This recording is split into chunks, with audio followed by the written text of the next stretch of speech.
Hey, welcome everyone. Welcome. Glad you could join us today on this October 27th. It is a Friday, a fact check Friday. Glad y'all could make it out and join me because you know we're streaming live on YouTube and on Rumble, rumble.com/coffeenuance/live. Thanks to all the people that joined me last night for the second edition of Midnight Americano. We're going to be doing that again. Tonight, midnight on the East Coast, 9 p.m. on the West Coast. So if you're home on a Friday night and Netflix just doesn't have what you want, join in.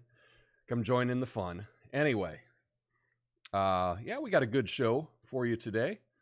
A lot of stuff to get to. We do have a fact check, so stick around for that. First off, let me scroll. Here we go. Ladies and gentlemen. Yeah. You know what they say when someone shows you who they are, believe them the first time. When it comes to corporate media, it's like they're showing us their true colors, and we keep watching them like they're a comedy show, but the joke's on us. Let's talk about the corporate media, the purveyors of truth in our digital age. They don't just report the news, they spin it so hard, it's like they're auditioning for their role in the latest Marvel movie. I mean, who needs Spider-Man when you got the media swinging from one narrative to the next with no regard for reality, right?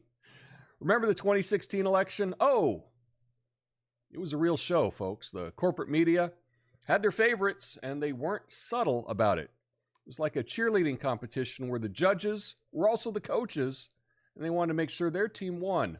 Oh, did you say Bernie? We thought you meant Hillary. Our bad. Speaking of elections, they love to predict the future, don't they? Breaking news. We've got a crystal ball. It says Biden will win with a 98% chance of rain. I mean, you think they'd make a killing in Vegas with those odds, but nope. They're just sticking to making you believe that they have the scoop. But it's not just elections, it's everything. Ladies and gentlemen, today's top story, cats cause global warming. Stay tuned for our exclusive interview with a dog who will bark about it for an hour. I mean, they've got the narrative for everything. It's like they're trying to create reality, not report it. And commercials, oh boy, commercials. Oh. Have you tried our new and improved toothpaste that will fix your relationship problems? No? Well, we'll keep running that ad every 10 minutes until you do. I mean, what's next? Buy this car and you'll find the meaning of life in the glove box? Yeah. So remember, folks, when someone shows you who they are, believe them the first time. Corporate media may want us to think they're a trusty news source, but they're about as trustworthy as a used car salesman who just sold you a lemon. Stay vigilant, stay aware. Don't believe everything you see on the screen, even this screen, especially when it's sponsored by Association of Things That Benefit the Establishment. My name's Tom Coffee. This is the Coffee Nuance Show, best censored commentary news show live right now. Flame on.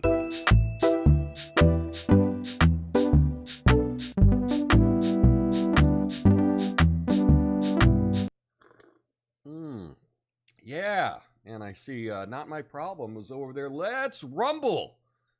Glad to see some people on Rumble joining in on the chat. Now, remember, stick around for the after show where I will go through all of your chat. Absolutely. But we're talking about corporate media is what it is. And it's just shocking that we don't believe that we keep going back to them. You know, like an abused spouse. We just keep going back.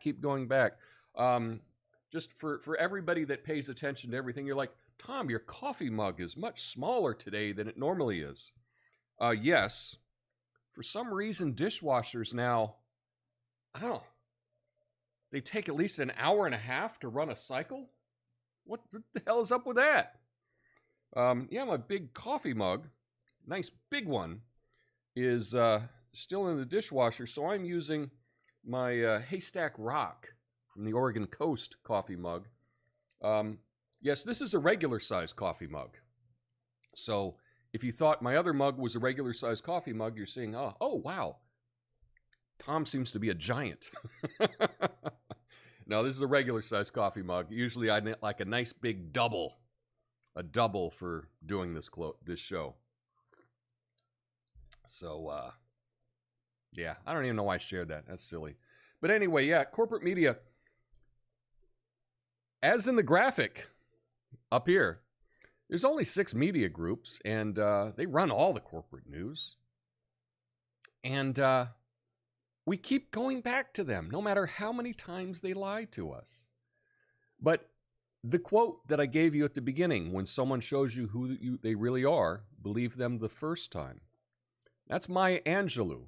And as this is a Fact Check Friday, I wanted to find out, is that really her? Or is that a misattributed quote? Every quote I look up, it seems, every quote I look up is misattributed. Apparently, this is actually a real quote. Yeah, so that's your first fact check. That's actually a quote from Maya Angelou. I couldn't find any reference to it older than her reference to it. So perhaps, I'm not saying it's 100%, but all signs point to that is an actual quote from Maya Angelou, and it was not popularized before she used it. So I guess that's kind of the best we can do. But I think that is a good thing. But you know what? I would amend this quote. I would say, okay, you got me. You got me again. You got me again. Okay, you don't have to believe him the first time. You don't have to believe him the second time. You don't have to believe him the third time. But at some point, you got to wise up. Okay? It doesn't have to be the first instance that you catch them lying. Doesn't have to be the second. But eventually, right? When they lie to you every single day, there's going to be a point where you've got to decide, yeah, they're full of it. They're full of it. Anyway, and that's for you to determine how many times can they lie to your face. And you'll just keep accepting them as a news source. And you can let me know in the comments, 5 times, 10 times, 20 times. I would like to know if there were a number. Let's say it's 10 times. Then maybe I could just find 10 stories, prove them wrong from a particular source, and we can just start a list and we can start crossing media sources off the list, right? So what do you think? 5 times? 10 times? What do you think? Let me know in the comments, because that would be fun to do. Anyway, let's get to the next story. And speaking of trusted news sources, this one deals with everyone's favorite, New York Times.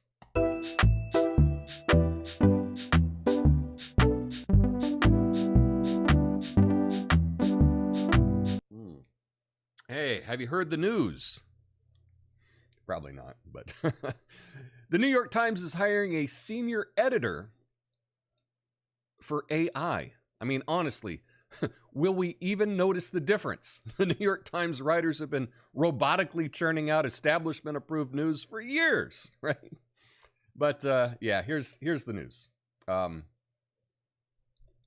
York Times is seeking a senior editor to lead their efforts in utilizing generative artificial intelligence, Gen AI, for journalism. What?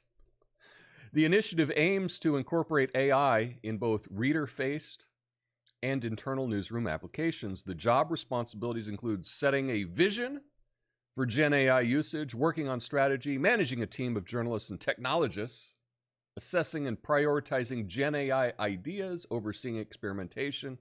Candidates should have a deep journalistic experience, technical curiosity, fluency in discussing technology. Preferred qualifications include experience in high-stakes projects and a creative mindset. For Gen AI use in journalism, salary between $180,000 and $200,000, because it's going to take a lot of money to sell your soul. No, I'm sorry, that's not in. The development in journalism raises questions about the impact of AI on traditional news production. Well, does it? Does it? I don't know. It kind of seems like the news is churned out by AI already. You know, isn't that what most of the media is? So what happens, if you're not aware, is someone will report a story. So there'll be an actual journalist that will actually investigate something, will write something up. Something will happen, and a reporter will write it down and write a story. Then everyone else that wasn't there, they will say, oh, look at this reporter. CBS put out this report. So then they can rewrite the story. And somewhere in the story mentioned as reported by CBS. This is done everywhere. It's done in all your local news. It's done at every newspaper. They don't come up with all of their news. They rewrite news that they get from somewhere else. And if you're just rewriting a story that somebody else wrote, does it actually need to be done by a human? I mean, AI could probably do a pretty good job of that too, as long as you had a person checking it. I get it. But most of journalism is just rewriting other people's work anyway. A little insight, my brother-in-law used to work for a paper. I think he has a journalism degree. Now he's out of the field. But at the time, there were a certain number of journalists, and then they were bought out. Somebody came in and did away with half the journalists, and so now we had twice the amount of work in the same amount of time. And all he was doing, he said, all I was doing was rewriting press releases and stuff. That was pretty much, he's like, that was pretty much my job. I was just rewriting other people's stuff all day long, you know? That's all I did. It was not fun. I didn't have time to actually go investigate anything. I didn't have time to go do anything. And this was, I don't know, a dozen years ago or so. I think that's going on all over the place in journalism. And New York Times, just evidence. This story was actually from a source I didn't know, but their citing was good enough for me to trust. So this is actually from Showbiz 411. And you're thinking, Showbiz 411, how can they actually do journalism? Well, they cited the actual job posting.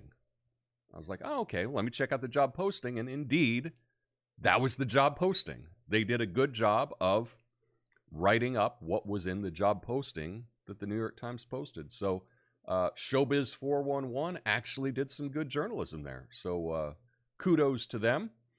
But what do you think? Do you think there's going to be, this is a rhetorical question. We all know there's going to be a lot more. AI is really just taking over most things. And to take over journalism at the New York Times, wow. Now you know. Now you know. Anyway, next up, let's get to another, I was going to say another gray lady, but no, not gray. Just another lady.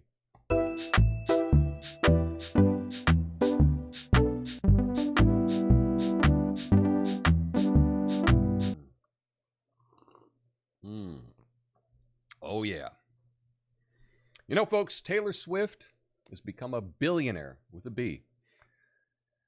I guess she's now swiftly moving up the ranks of the rich and famous. Her wealth is growing faster than the line at her concert. And she's making so much money. Even her bad blood with her haters is turning into good money. I don't know why I know all these references. I mean, when you can make $1 billion just for singing about your exes, you know you're living the American dream. So here's the story. Taylor Swift has entered her billionaire era with a reported net worth of approximately $1.1 billion, according to Bloomberg. This estimate considers the value of her properties, earnings from music sales, streaming deals, concert income, merchandise sales, and the worth of her music catalog. Her music, released since 2019, is valued at $400 million. Wow. I'm in the wrong business. With $370 million coming from concert tickets and merchandise sales. More optimistic valuation of her music puts it at $1 billion. She's also earned around $310 million from music streams, real estate, and music royalties. Swift's recent Eras tour was set to become the highest grossing tour ever, with a projected $1 billion in sales. Concert film of the tour achieved substantial earnings, and her wealth is expected to continue to grow with her ongoing success, including the release of, or re-release of 1989, Taylor's version. Yeah. So, wow. Apparently a lot bigger than we thought. A lot bigger deal than I thought of Taylor Swift. But good for her. Mostly it seems to be wholesome stuff. Obviously, I think I've probably aged out of her demographic. I did, there was one of her songs earlier this year, I think, that was fun.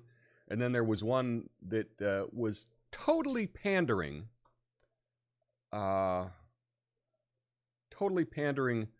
And she had a guest spot on it with a rapper. I think it was Ice Spice or something. Was that it? Some girl rapper was on it, and it seemed totally out of place, and it didn't make sense. But whatever. She's successful, so I can't knock her for that. Anyway, as you know, I'm in Oregon, as evidenced by this mug. And got something exciting to tell you about happening right here.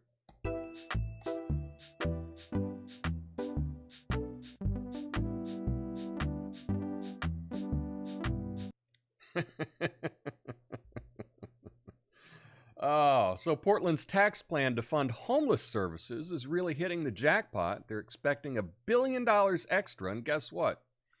The really rich folks are all saying, we're out of here. So pretty soon, Portland will have all these empty mansions to house all the recent homeless transplants. Problem solved. So here's the story. The tax meant to fund homeless services in the Portland metro area is expected to bring in almost $1 billion, more than initially thought over the next 6 years. The tax was forecast to raise $250 million annually, but now it's projected to collect $437 million per year by 2029, totaling around $2.5 billion. However, there are concerns about the county's ability to efficiently use these funds. Yeah. The tax, established in 2020, is funded by a 1% income tax on high earners and a 1% business tax on all those making over $5 million in revenue. The increased revenue is attributed to wealthier taxpayers in the region, but many have left, which could impact future revenue. Metro has a greater role in overseeing funds distribution due to the surplus. So this has been an ongoing scam or opportunity, or I don't know, however you want to talk about it. But yeah, we actually have a wealth tax here in Portland. They were smart enough to just not make it Portland proper, but to include all of the surrounding suburbs, including across the river in Vancouver, Washington. They were able to include all of that. And this is definitely going to have a backfire effect, because why would anyone pay that much money? And this is 1%, no exceptions, right? There's no thing like, oh, well, I need to expense this. No. It's 1%, no exceptions on the wealthy, right? Why would anyone stick around paying that much extra? I mean, Portland's pretty cool, but it's not that cool. And if you had a business that were here, why would you keep it here if you could move it elsewhere and avoid those taxes? That adds up into to real money. Now, it always seems to be selective enforcement with this kind of thing. I think, is it our current mayor? I think could be, maybe it's our current mayor, maybe it was the last mayor. I can't remember, but one of these guys, I think it was our current mayor. We have a Portland tax, right? City tax. He's got a condo downtown, really nice one. He's got a house up in the West Hills, but for years, he was claiming his residence at his girlfriend's apartment across the river in Washington, and somehow got out of paying any of those local taxes by saying, "Oh yeah, of course I got a condo downtown, and of course I got a huge mansion in the West Hills, but I was actually staying at my girlfriend's apartment across the river. So, yeah, I'm not paying those taxes." And guess what? He got away with it. He got away with it. So that's what happens here in Oregon for sure. It's people are not equal under the law.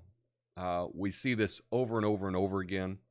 But frankly, if you are a millionaire, if you're a high net worth individual and you make a lot of money, if you're still pulling in money, they're going to leave. They're going to leave here and they're going to go elsewhere where there's lower taxes.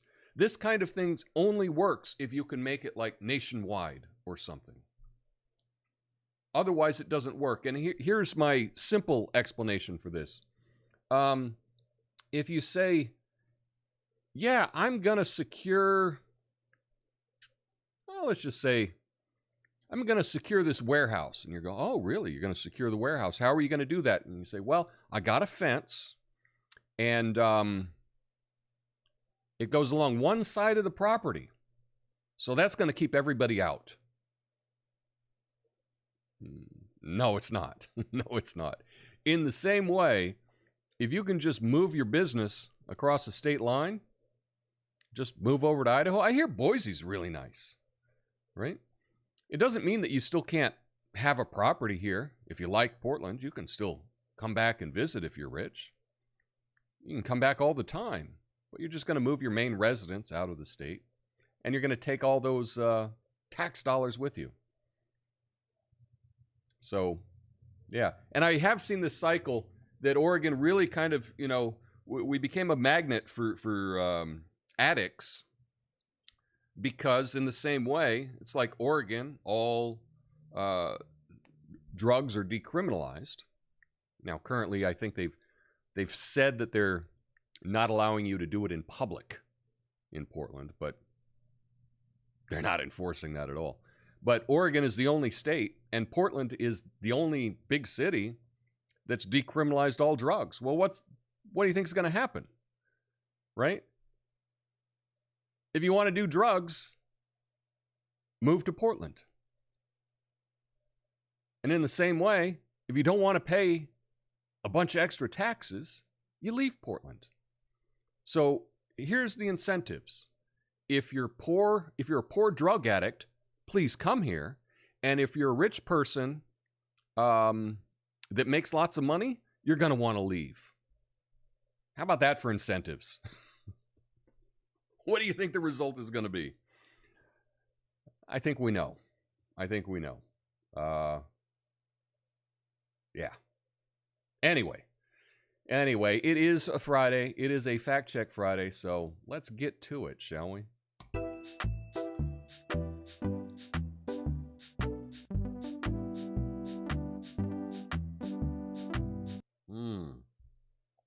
Yeah. Folks, I'm reading about Biden claiming that the Obama-Biden administration invested hundreds of millions of dollars in Florida to replace power poles and bury electric lines, but I got to say, it sounds more like a political power line than an electric one, because you guessed it, that didn't happen. Joe Biden claimed, well, you know what? Let's get to the fact check, because someone actually did a good job on this. So let's check it out. Here we are. This is WRAL News, but they're in conjunction with PolitiFact. Now, I still haven't figured out how I can hear a video clip and have you hear it at the same time. I'm still working on it. I'm sure there's a solution. I'll get to it. So I'm just going to play it, and I think you'll hear it through the mic. So let's give it a shot. Did the Obama administration invest millions of dollars burying electrical lines in Florida? That's what President Biden said recently. Take a look. Under the Obama-Biden administration, we invested hundreds of millions of dollars in the state of Florida, replacing wooden power poles and steel poles, and we buried these electric lines. Is that right? Well, when we asked the White House about Biden's claim, they referred us to the Federal Emergency Management Agency known as FEMA. Then FEMA sent us this list of funds granted to Florida for electrical line projects. And you can see none of them were granted during the Obama administration. So we went back to the White House, and this time they cited funds from the 2009 stimulus that went toward electrical grid projects. But none of the articles they cited mentioned anything about installing steel poles or burying power lines. You can see the only mention of power lines in this article is about installing substations. In total, we found only one line burying project in Florida that received money from the Obama administration. It was $500,000, not millions like Biden said. That's why the Truth Meter rates his claim false. Read our full fact check at WRAL.com. So yeah, absolute BS. But they did a nice job here, WRAL News, in conjunction with PolitiFact. So that's telling me, though, that's telling me that the powers that be are kind of done with Biden, because they certainly didn't do these fact checks years ago. They certainly didn't do these fact checks years ago. And what I do appreciate about this fact check is they contacted the White House. They got a reference. They went to the reference. They checked that out. It wasn't there. Then they got another referral, and then they got an updated, oh, check this now. That wasn't there. You can actually do that if people respond to you.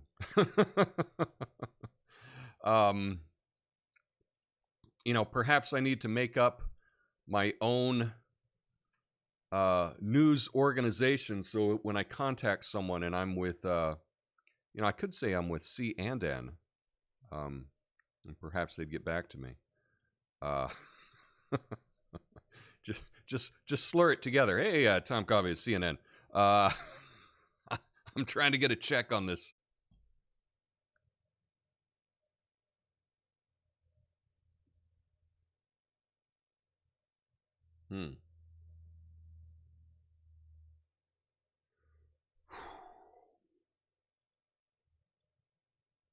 Okay, I think we're back. Let's see.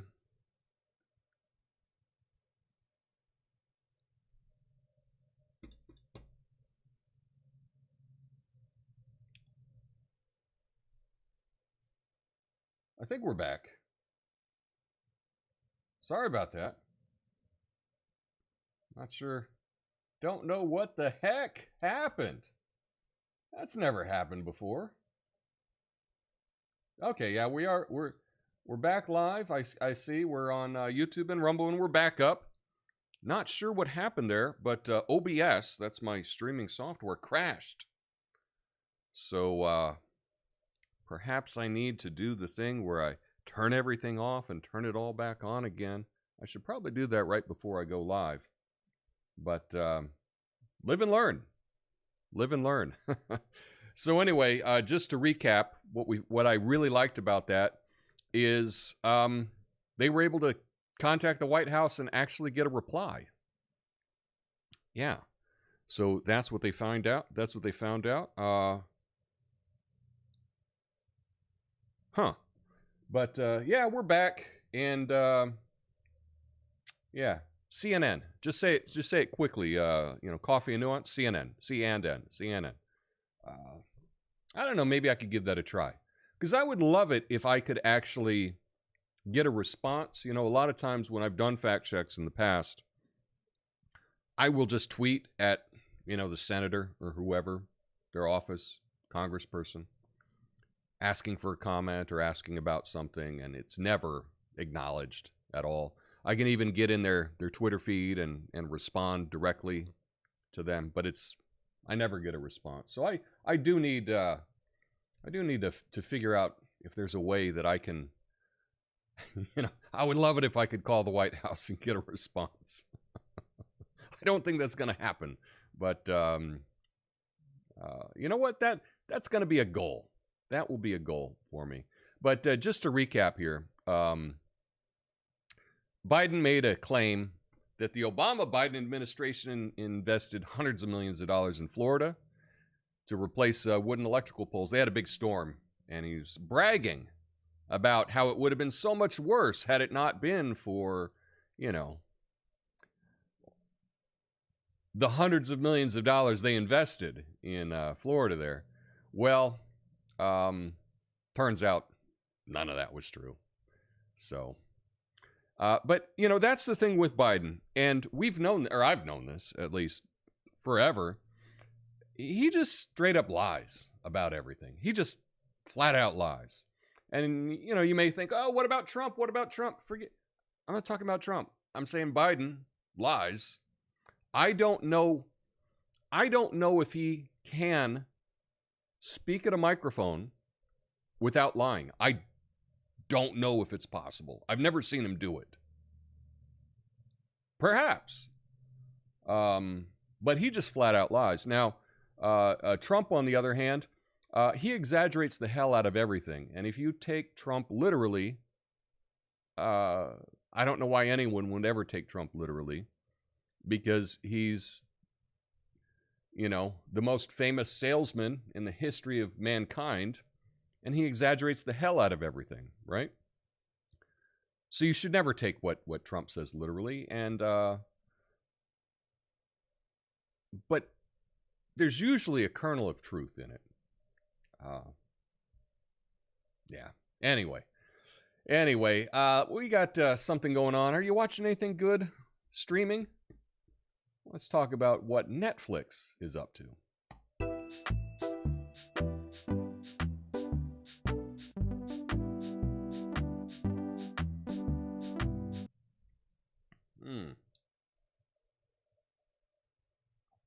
You know, folks, Netflix is really leaning into this whole licensing older content thing. You're like the hippest retro club in town. But instead of playing vinyl records, they're streaming episodes of The Golden Girls. I mean, why not? It's all about that nostalgic binge-watching experience. And they say it's a win-win. Subscribers get a throwback fix, and creators get to watch their old shows, get a second lease on life, and reminisce that they didn't exactly make the best contracts when they made their original material. Well, they can look forward to you know, a check for 47 cents or something like that. I don't know. But yeah, here's the story. Netflix is expanding its strategy for licensing older content from third-party sources to add to its streaming platform. And this decision is driven by the evolving competitive landscape, as mentioned in the shareholder letter. Alongside third quarter financial results, Netflix believes that this move will provide more value to its subscribers and also benefit the content creators by increasing awareness and revenue, as success on Netflix can give their content another look. Of course, Netflix has been upping their rates and cracking down on password sharing. Oh, if there were a platform that I could tell you about how to get around that, I could do it step by step, but probably shouldn't. Anyway, I don't know. I don't know how I feel. I mean, I'm excited that they're getting old stuff, but they're basing this on the fact that Suits, for whatever, did really well, But I kind of think the reason that Suits did so well on Netflix is because it had someone that became a princess in real life, right? Meghan Markle was on Suits. And I think that that captured the imagination. All the people that never watched the show, because it was on one of these smaller networks, all the people that never watched the show now, oh, Meghan Markle's a big celebrity, we can watch the show. I think that's probably what happened. That's not going to happen with any other show, Netflix. It's not going to happen. As far as I know.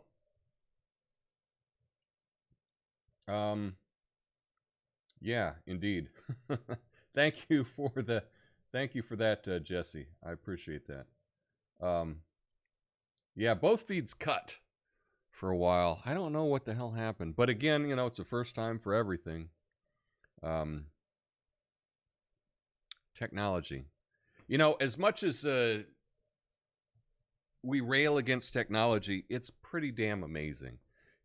Even when you think about Netflix, they got their start mailing DVDs to people.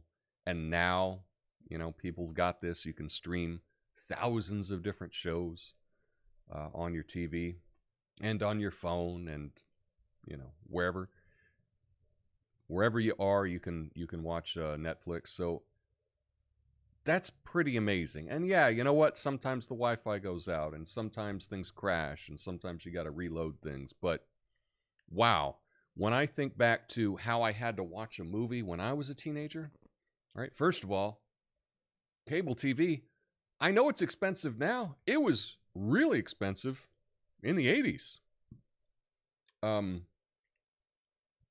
I think I remember cable being like $30 or something like that in the 80s. Which at the time, I think the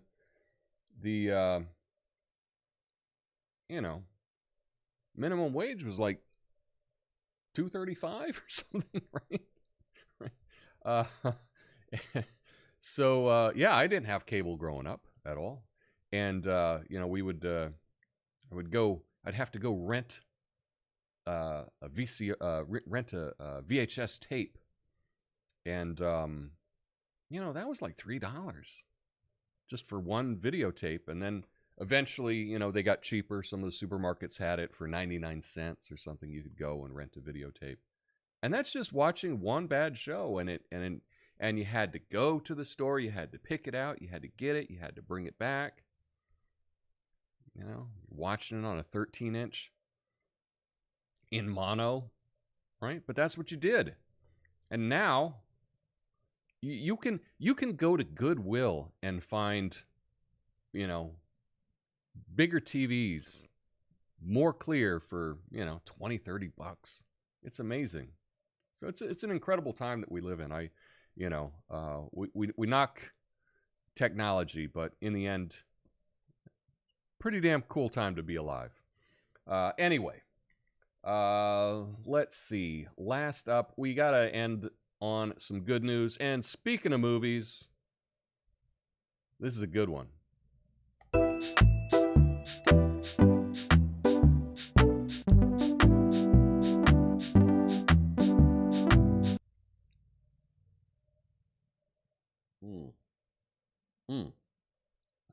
Finish my coffee. Folks, Tesla's got this brilliant idea to combine EV charging with a drive-in movie theater in LA. It's like they're saying, hey, Angelinos, we know you spend half your life in traffic. Why not spend the other half watching movies at a charging station? Tesla Motors has received approval to build a 1950s-style drive-in movie theater and diner in Los Angeles with Tesla fast charging stations. The project will include over 30 charging stalls. That's it. 2 outdoor movie screens and a restaurant with rooftop seating. Elon Musk had hinted at the idea in tweets from 2018 and 2021. This concept aims to combine EV charging with entertainment to address consumer concerns about charging times. Los Angeles lacks drive-in theaters, despite its significance in the film industry, with only a few such theaters remaining in the country. So that's kind of cool. I think it would be hard to go. What did this say? 30? 30 charging stalls? So not that many, right? Not that many. I can't remember the last time I went to a drive-in theater, but there were more than 30 cars there. And I don't know how you're going to make money if you only got 30 cars. But that's kind of fun and nostalgic, and that's something fun to do. We do have a drive-in theater here in Oregon. It's down on 99 out in, what the heck, Newburgh, southwest of Portland, about 45 minutes, I guess. But they have a drive-in theater. I don't think I've ever been there. Drive-in theaters aren't really calling to me, but I remember them as a kid. They were fun. And so I think this is a good move by Tesla. And again, this is proving that Elon Musk is the absolute best marketer ever. Because once again, he makes an announcement and it makes news. You can't say that about pretty much any other company, maybe Apple, right? That they make an announcement and it immediately becomes news. But Elon Musk is really good at that, really capturing the imagination of people. So that is awesome. That is good news. What do you say? Would you go to a drive-in theater? You could charge your EV. Let me know in the comments. Speaking of the comments, stick around. In the after show, I'll be going through all your comments on both Rumble and on YouTube. And as a reminder, tonight, I will be streaming live my more entertainment-focused show, Midnight Americano. It's at 12 a.m. midnight on the East Coast, 9 p.m. on the West Coast. Stop by, say hi. We're having a good time. Anyway, thank you for joining me on this Friday, and I will see you in the after show. Peace.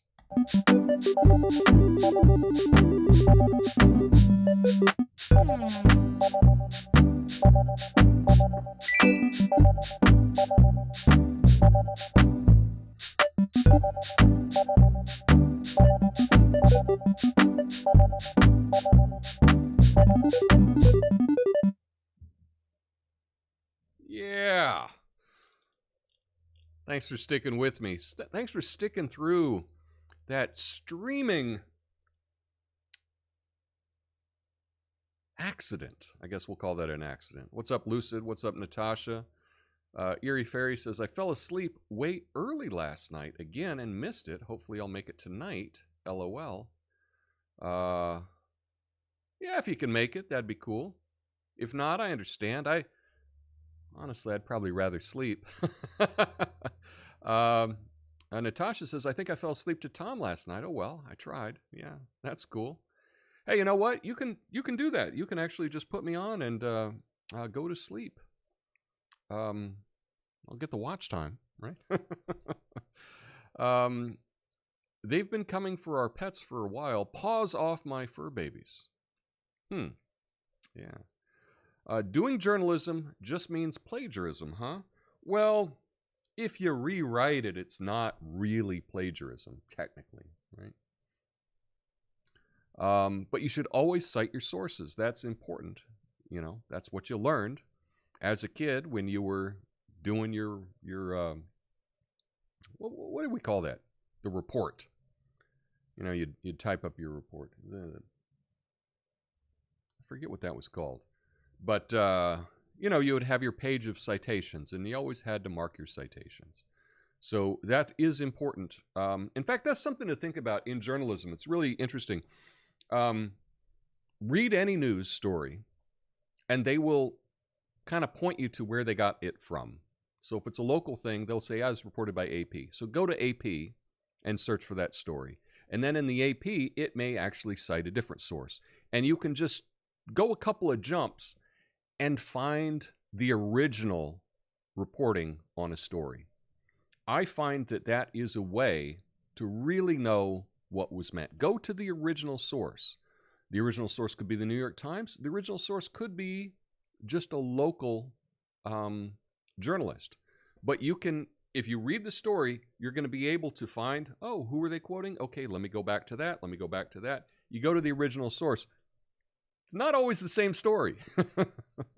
You'd be surprised. And in fact, you know, if you're bored, if you want to give it a shot, I think just try it for a couple of days. Every time you read a story online, see who they said, oh, so as reported by so-and-so, and then go read the original report.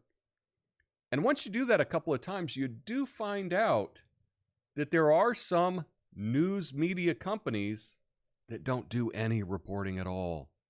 All of their reporting is rewriting other people's reporting. Yeah. But we're just not used to looking for it. So now that I've mentioned it, now you're going to see it everywhere. You are going to see it everywhere. Swiftly out of touch with reality, but bump. Swift and pop music equals mind control. I don't know about that.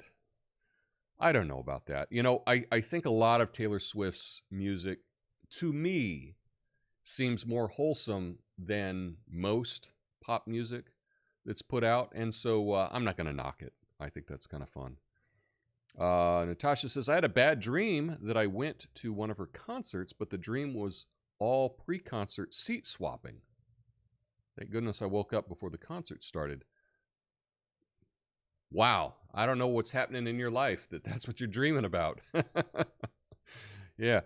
Tom, do you still have homeless folks living in their car in front of your house? I do not.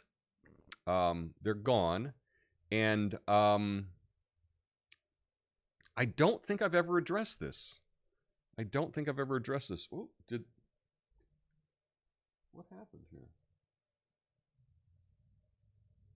Let's see if I can.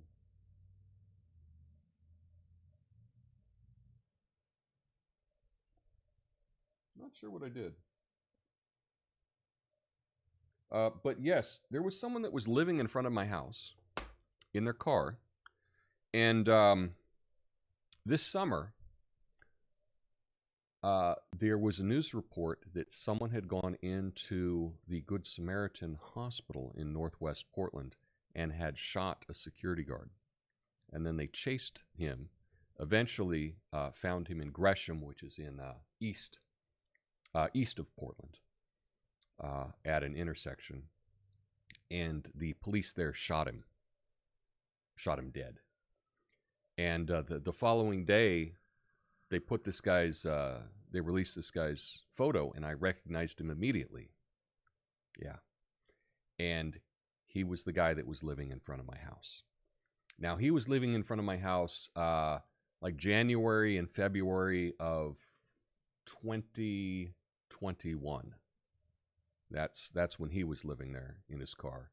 And I got on my phone to look at the, because I still had it, the pictures from back then. I actually have a video of me talking with him, explaining to him that it wasn't really a good place to park, and I encouraged him to, move his car to a safer location near a park or something. But that was really scary to know that the person living in front of my house murdered someone. And but he's dead now, so I don't have to worry about that anymore. But that's life in Portland. So apparently this screen is not getting a signal. I don't know what I did. Something to look into. I don't know. If it's not one thing, it's another, right? So yeah, let's see. Natasha says, I'm too cheap for Netflix. Plenty of free stuff on YouTube, Rumble, and other websites. Well, there is a lot of that. Let's see. Lucid says, I'm in Tennessee. We have a drive-in here still. Cool. Well, I think if you've ever wanted to go to a drive-in, why not go? Go check it out before they're gone. Right? You should do stand-up routine tonight. I don't know. Perhaps someday I will. Charging at a drive-in, I thought it was a screen playing a movie, at a charging station, like some gas stations have them. Yeah, no, it's actually going to be a big screen. It's kind of cool. That was called Junior Theme in my day. I don't know what that means. But aren't you reporting other people's stuff, then adding commentary? Exactly. That's exactly what I'm doing. However, how I'm going to say that this is different is I try to analyze the media coverage and to show how you should look into it. So I think probably one of the themes of my show is just kind of how to watch the news. Right? That's just kind of one of the themes. Says, well, your mind is being controlled, so how do you know? Well, there you go. That story about the homeless guy does sound kind of familiar, hard of remembering. Yeah, I don't know if I've mentioned it before, but it really shook me when it happened. And, yeah. All the people on Rumble, thanks for checking it out. We got Not My Problem. Says he stopped watching mainstream media a long time ago. Is Biden bumbling us into World War III, or is this a scripted action plan by the powers to be that be? I don't know. The thing is with Biden, I would say we don't attribute anything to him because he's just a mascot, if you will. I don't think he's really making any decisions. I think the only decision that he's actually making is that he's going to run for president again. And they don't want him to make that decision. But I think everything that deals with running the country, I don't buy that he has any say in it whatsoever. And that's my opinion. Check into the amount of money spent on illegal aliens compared to the amount spent on homeless vets. Yeah, that's a good point there. OX_00. I may need another girlfriend in Washington. Sounds like savings. I saw a video that shows a street where one half is in Texas and the other half is in Virginia. One side of the street it's legal. Oh, it's legal to buy recreational weed on one side of the street, and the other side it's not. Yeah.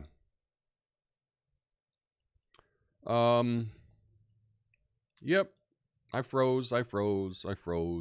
I will, when things happen like this, until something happens, it's hard to know that it's going to happen, right? So now that this has happened, I'll have to figure out what happened.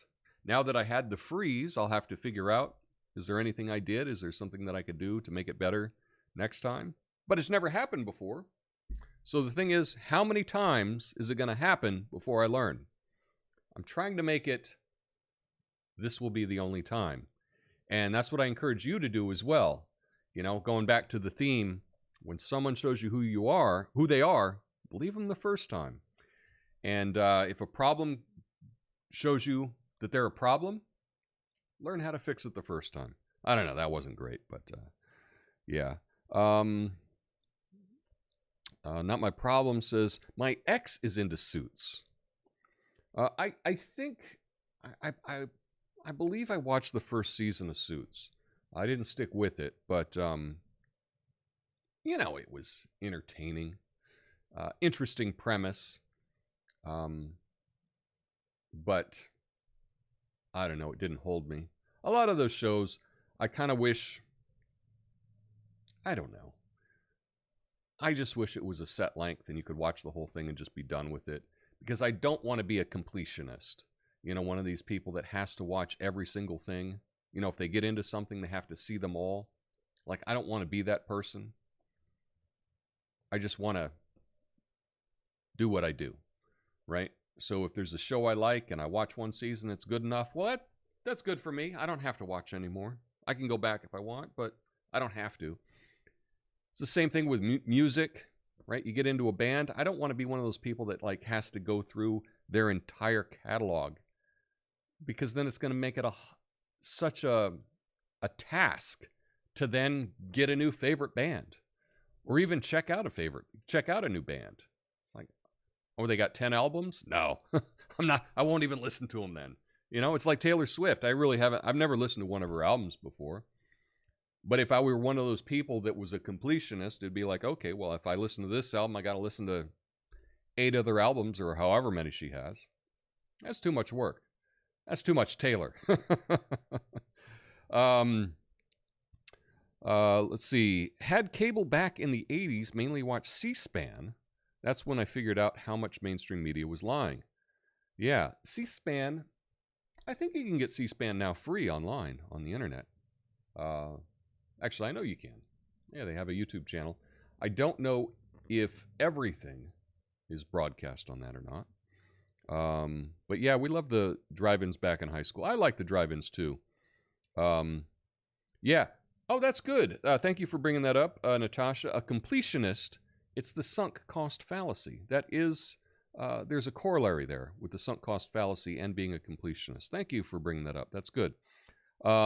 Lucid says that's the Bristol, Tennessee, Bristol, Virginia border. Legal one side of the street, not on the other. So Bristol, Tennessee, that's kind of cool. Very nice. Yeah, I liked the drive-in back in high school. One thing I remembered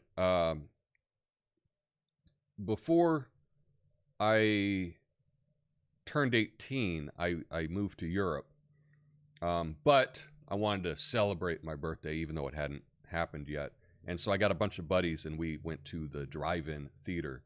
And at the time, I had, and this story is going to sound totally made up. It's so unbelievable. It sounds made up. But I drove, it was called The Machine, not Bert Kreischer, but that was the vehicle.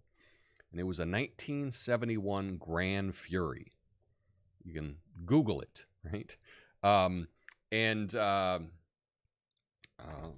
Actually, so it was a Plymouth Grand Fury. Plymouth Grand Fury. Let's see if I can get a picture of this here. Here, so we go, boom. Let me click on images. So this was the, this is what I drove in high school. Oh, this may be it. This is, I wouldn't be surprised if this is the actual car. I would not be surprised because this, yeah. Okay, so this was the Plymouth Grand Fury. This was the one I had. It was brown, had a brown paisley roof, and it was massive. It was hard to keep it in one lane. It was very difficult. It was so wide. It was wider than most cars, and it was very difficult to even get it in a parking spot. That's how wide it is. You could put 4 people across the front seat. So I could drive, and I could have 3 people next to me. That's how wide the bench was. I mean, we're crammed in, but you could have 4 people there. So we went to the drive-in, and we wanted to sneak people in. And so 2 guys got in the back seat and got on the floor and covered themselves with a little blanket. And 2 of my friends got in the trunk. Now, it had a full spare in the trunk. And the 2 guys that got in my trunk were both 6'7". Yeah. The biggest guys wanted to be in the trunk because they thought that it was the funniest. And they both got in there, and we shut the trunk. 2 6'7" guys in the back trunk with a full spare. It sounds unbelievable. And then the other guys walked along the side of the car, and it was fun. So it was me and my folks had a foreign exchange student living with us at the time. So he was also in the front seat. So it was just the 2 of us that paid. Because back then you paid per person, not per car. I know it varies. But that's the car right there. That's how many we got in. using this. On the front, on the grill here, you would flick a switch, and there was a mechanical thing that would lift up part of the grill, cha-chink, to expose the headlights. And when you turned it off, it would be like a really loud clunk to cover the headlights. You could not sneak in anywhere. You could. This was a very obnoxious car. It was so loud. You would hear it. It sounded like a like a souped up car, even though it wasn't. This was a stock car. It was my grandfather's car.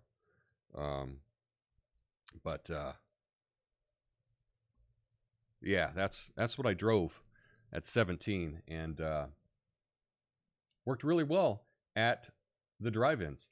Tom involved in what looks like human trafficking. No, that is not true. Not true at all. I think my brother had an old Grand Fury. It was white. Nice. We snuck people into the drive-in also. Yeah, no, that was fun. That was part of it. And, like always, if you're working at a drive-in, right, do you really care if people are sneaking in? You don't really care, right? You don't get paid enough to care. It's like the same thing at a movie theater. If you sneak in the side door of the movie theater, or you leave one movie and you duck over into another theater. People that are working at a movie theater, they're not paid enough to care. I mean, maybe they want to do it for fun. Maybe they want to catch you for fun, but a lot of time they just want to avoid hassle, so they act like they didn't see you. So that's it. Anyway, that is all I have for you today. I will be back tonight for episode 3 of Midnight Americano, so I hope you can join me then. I'm going to try to come up with a new bit. We'll see. I got a lot to do between now and then. Anyway, hope you all have a beautiful day. Until then, peace.